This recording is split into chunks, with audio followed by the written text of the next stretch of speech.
Hello विद्यार्थी मित्रों, मारी यूट्यूब चैनल में आप सबનું हार्दिक स्वागत है। આજે આપણે NEP 2020 એટલે કે નવી શિક્ષણ નીતિ વિશે જોવાના છીએ, જે તમારી ટેટ ટાટ માટે મદદરૂપ થશે। તો NEP 2020 એટલે કે નવી શિક્ષણ નીતિ શિક્ષણનો શાબ્દિક અર્થ એટલે કે શીખવાનો અને શીખવાની પ્રક્રિયા છે। આપણે કહી શકીએ કે માણસની આંતરિક શક્તિઓનો વિકાસ અને તેના વર્તનમાં સુધારો થવો શિક્ષણને આભારી છે। શિક્ષણનો પ્રાથમિક ઉદ્દેશ માણસને સક્ષમ નાગરિક બનાવવા માટે એના જ્ઞાન અને કૌશલ્ય વધારવાનો છે। સ્વતંત્રતા પછી ભારતમાં પ્રથમ શિક્ષણ નીતિ ઘડવામાં આવી, જે મુખ્યત્વે લોર્ડ મેકોલેની અંગ્રેજી પ્રભુત્વવાળી શિક્ષણ નીતિ પર આધારિત હતી। વર્ષ 1992માં તેમાં કેટલાક સુધારા કરાયા, પરંતુ તેનું માળખું મૂળભૂત રીતે માત્ર અંગ્રેજી માધ્યમના શિક્ષણ પર કેન્દ્રિત હતું। સમય જતાં 1986ની શિક્ષણ નીતિમાં કેટલાક ખામીઓ જણાઈ અને સમજાયું કે બાળક જે જ્ઞાન મેળવી રહ્યું છે એને વિષયમાં રોજગારીની તકો ઊભી કરી આપવામાં સક્ષમ હોય એ જરૂરી છે। તેથી આ ખામીઓને દૂર કરવા માટે નવી શિક્ષણ રાષ્ટ્રીય નીતિ એટલે કે શિક્ષણ નીતિ 2020 લાવવાની જરૂર હતી। નવી રાષ્ટ્રીય શિક્ષણ નીતિ 2020 એ 21મી સદીની પ્રથમ એવી શિક્ષણ નીતિ છે જેનો ઉદ્દેશ આપણા દેશના વિકાસ માટે આવનારી જરૂરિયાતને પૂર્ણ કરવાનો છે। આ નીતિમાં તેના સમયનું વર્ણન સહિત શિક્ષણ પ્રણાલીમાં તમામ પાસાઓમાં સુધારો અને પુનઃરચનાઓ પ્રસ્તાવો મૂક્યો છે। તેમાં ભારતની પરંપરા અને તેના સાંસ્કૃતિક મૂલ્યો જાળવી રાખીને 21મી સદીના શિક્ષણમાં તેના મહત્વાકાંક્ષી લક્ષ્યોને સમર્થન આપવામાં આવ્યું છે। રાષ્ટ્રીય શિક્ષણ નીતિ દરેક વ્યક્તિમાં રહેલી સર્જનાત્મક સંભાવનાનો વિકાસ પર ભાર મૂકે છે। આ નવી નીતિ એ સિદ્ધાંત પર આધારિત છે કે શિક્ષણ માત્ર સાક્ષરતા, ઉચ્ચ ક્રમના તર્ક અને સમસ્યા નિરાકરણ સંબંધિત જ્ઞાનાત્મક ક્ષમતાઓના વિકાસ તરફ દોરી જવાનું નથી, બલકે નૈતિક, સામાજિક અને ભાવાત્મક સ્તરે વ્યક્તિના વિકાસ તરફ પણ લઈ જાય છે। ત્યારબાદ નવી શિક્ષણ નીતિના મહત્ત્વના તથ્યો જોઈએ તો જૂન 2017માં ઇસરોના ભૂતપૂર્વ વડા ડૉક્ટર કે કસ્તુરીરંગનની અધ્યક્ષતામાં એક સમિતિ રચના કરવામાં આવી હતી।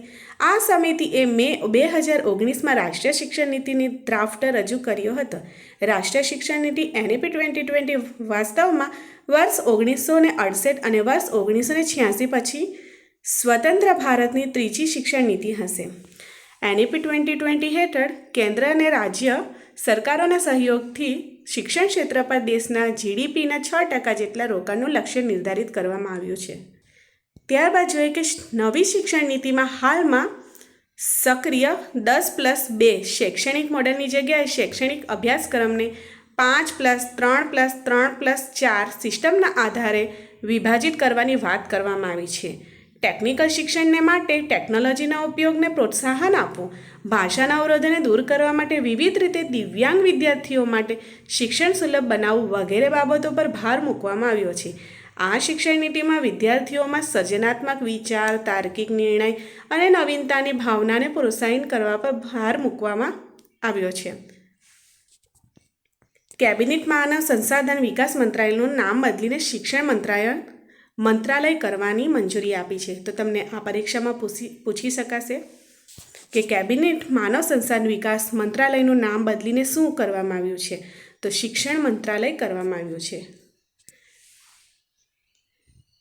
ત્યારબાદ 3 વર્ષથી 8 વર્ષની વયના બાળકો માટે શૈક્ષણિક અભ્યાસક્રમનું વિભાજન મફત, સલામત અને ગુણવત્તાયુક્ત પ્રારંભિક બાળપણ સંભાળ અને શિક્ષણની ઉપલબ્ધતા સુનિશ્ચિત કરવી।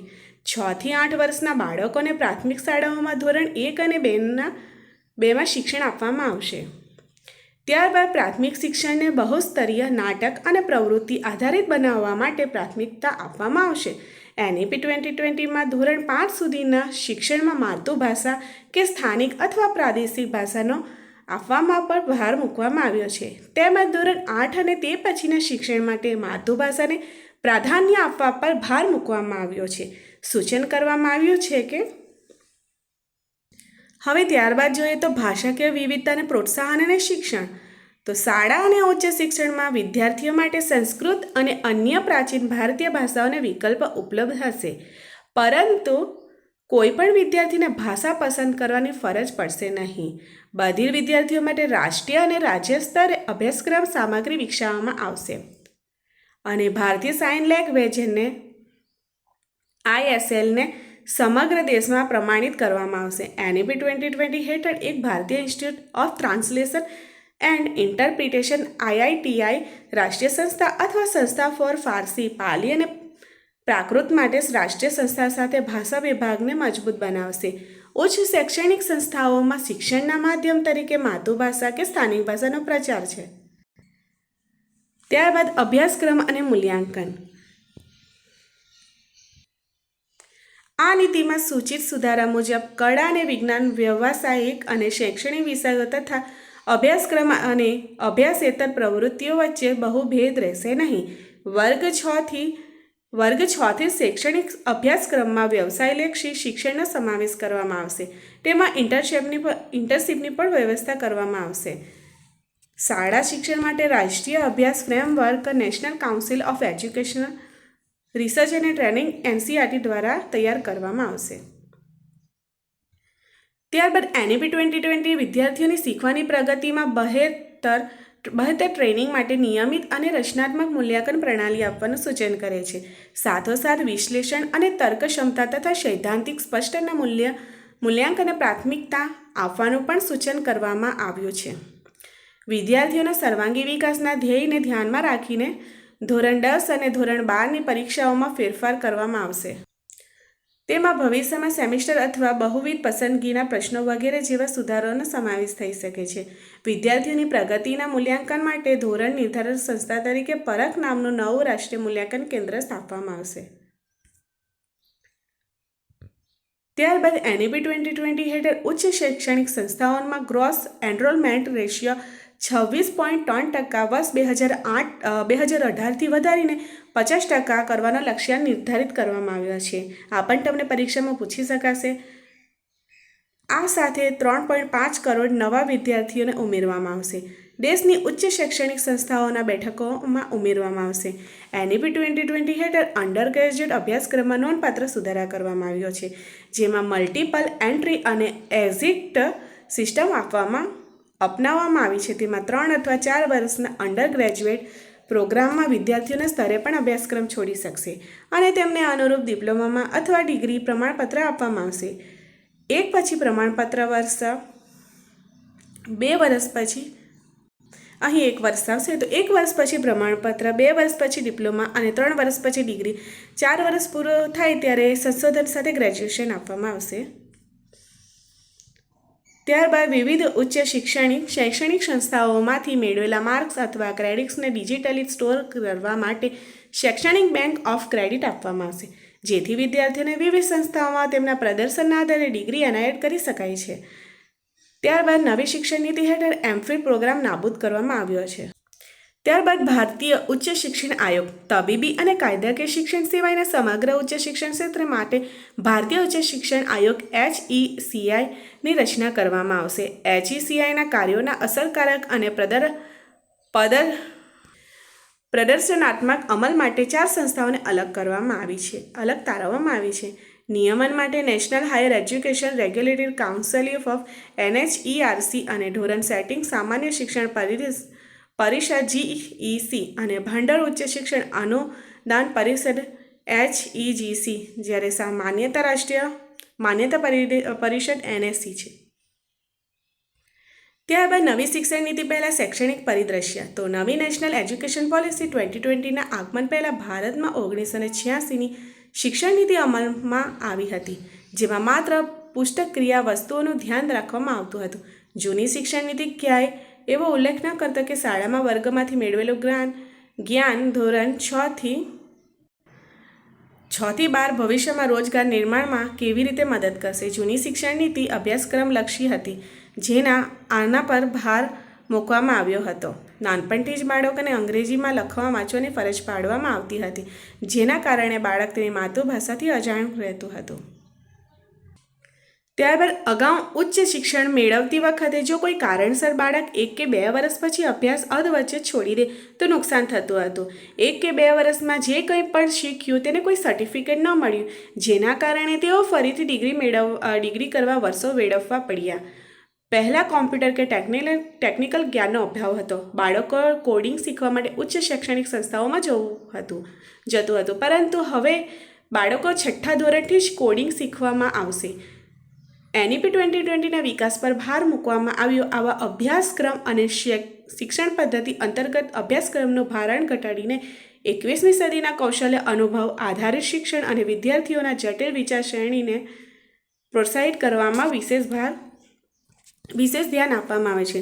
પ્રથમ કોલેજમાંથી 3 વર્ષની ડિગ્રી લીધા પછી 2 વર્ષ પોસ્ટ ગ્રેજ્યુએશન અને પછી 2 વર્ષ MPhil, તે પછી 5 વર્ષ પછી PhD સંશોધન ડિગ્રી મેળવી શકાય છે, પરંતુ હવે MPhil નાબૂદ કરવામાં આવ્યું છે. ત્યારબાદ નવું શિક્ષણ. તો રાષ્ટ્રીય શિક્ષણ નીતિ 2020માં ભાષા નકારાત્મક પરિબળ છે, કારણ કે ભારતમાં શિક્ષક વિદ્યાર્થી ગુણોત્તર સમસ્યારૂપ છે. તેથી શૈક્ષણિક સંસ્થાઓમાં દરેક વિષય માટે માતૃભાષાનો પરિચય એક સમસ્યા છે. કેટલીકવાર સક્ષમ શિક્ષક શોધવો સમસ્યા બની જાય છે. અને હવે NEP 2020ની રજૂઆત સાથે બીજો પડકાર આવે છે, જે અભ્યાસ સામગ્રીના માતૃભાષામાં લાવે છે. 2020ના નેશનલ એજ્યુકેશન પોલિસી અનુસાર જે વિદ્યાર્થીઓને પોતાનું ગ્રેજ્યુએશન પૂર્ણ કરવા માંગે છે તે 4 વર્ષ સુધી અભ્યાસ કરવો પડશે. જ્યારે કોઈ વ્યક્તિ 2 વર્ષમાં સરળતાથી ડિપ્લોમા પૂર્ણ કરી શકે છે, તેનાથી વિદ્યાર્થીનો અભ્યાસક્રમ અડવચ્ચે છોડી જતા માટે પ્રોત્સાહિત થઈ શકે છે. ત્યારબાદ નેશનલ એજ્યુકેશન પોલિસી 2020 મુજબ ખાનગી શાળાઓમાં વિદ્યાર્થીઓને સરકારી શાળા વિદ્યાર્થીઓ કરતાં ઘણી નાની ઉંમરે અંગ્રેજી શીખવામાં આવશે. સરકારી શાળાના વિદ્યાર્થીઓને સંબંધિત પ્રાદેશિક ભાષાઓનો શૈક્ષણિક અભ્યાસક્રમ શીખવામાં આવશે. આ નવી શિક્ષણ નીતિના મુખ્ય ખામીઓમાંની એક છે, કારણ કે તે એવા વિદ્યાર્થીઓની સંખ્યામાં વધારો કરશે જેઓ અંગ્રેજીમાં વાતચીત કરવામાં અસ્વસ્થતા અનુભવે છે. આમ સમાજના વર્ગો વચ્ચેનું અંતર વધશે. હવે ત્યારબાદ નવી શિક્ષણ નીતિના સકારાત્મક પરિણામો. તો નવી શિક્ષણ નીતિમાં માતૃભાષા પર વિશેષ ભાર મૂકવામાં આવ્યો છે, જેથી બાળક નાનપણથી જ પોતાની માતૃભાષાને સારી રીતે સમજી અને જાણી શકે છે. આ નવીન નીતિ હેઠળ જો કોઈ બાળક તેને ઉચ્ચ શિક્ષણ પૂર્ણ કરી ન શકે અથવા 3 વર્ષનો અભ્યાસક્રમ પૂર્ણ કરી ન શકે તો તેને કોઈ નુકસાન નહીં થાય. તે પ્રમાણપત્ર ડિપ્લોમા મેળવી શકશે અને જેનો તે રોજગાર માટે ઉપયોગ કરી શકશે. ત્યારબાદ બાળકોને 6ઠ્ઠા ધોરણથી જ ઇન્ટર્નશીપ કરાવવામાં આવશે, જેથી તેઓ પ્રેક્ટિકલ જ્ઞાન મેળવી શકશે. એજ્યુકેશન પોલિસીમાં કોડિંગનો પણ સમાવેશ કરવામાં આવ્યો છે, જેનો અર્થ છે કે બાળકો માત્ર પુસ્તકીય અને પ્રેક્ટિકલ નોલેજમાં નહીં, પરંતુ ટેકનિકલ ક્ષેત્રમાં પણ સારું પ્રદર્શન કરી શકશે. એકંદરે આ નીતિ બાળકનો સર્વાંગી વિકાસ સુનિશ્ચિત કરશે. ત્યારબાદ 2020માં નવી શિક્ષણ નીતિ 30 વર્ષ પછી આવી અને તે ભારતની વર્તમાન શૈક્ષણિક પ્રણાલીને આંતરરાષ્ટ્રીય સ્તરના શૈક્ષણિક સ્તરની સમકક્ષ બનાવવા માટે ઉદ્દેશ્ય સાથે આવી. ભારત સરકારનું લક્ષ્ય 2040 સુધીમાં NEPની પૂર્ણ સ્થાપના કરવાનું છે. લક્ષ્ય વર્ષ સુધીમાં યોજનાનો મુખ્ય મુદ્દાઓ એક પછી એક અમલમાં મૂકવાના છે. ત્યારબાદ NEP 2020 દ્વારા પ્રસ્તાવિત સુધારાઓ કેન્દ્ર અને રાજ્ય સરકારો સાથે મળીને લાગુ કરવામાં આવશે.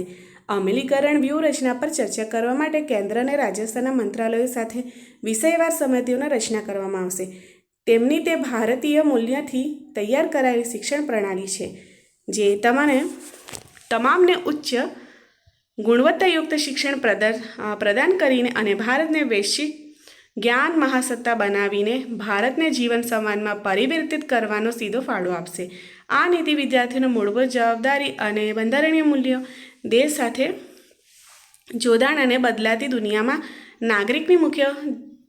નાગરિકની ભૂમિકાની જવાબદારી વિશે જાગૃતિ લાવવા માટે આપણી સંસ્થાઓના અભ્યાસક્રમ અને શિક્ષણશાસ્ત્રની પરિકલ્પના કરે છે. આ નીતિનું વિઝન વિદ્યાર્થીઓના એક ભારતીય હોવાનો ગર્વ માત્ર વિચારમાં નહીં, બલકે વર્તન, બુદ્ધિ અને કાર્યોમાં પણ કેળવવાનો છે. તે જ્ઞાન, કૌશલ્ય, મૂલ્ય અને વિચારમાં પણ હોવું જોઈએ. જો વિદ્યાર્થી મિત્રો તમને મારો વિડીયો પસંદ આવ્યો તો પ્લીઝ લાઇક, શેર અને સબસ્ક્રાઈબ જરૂર કરજો.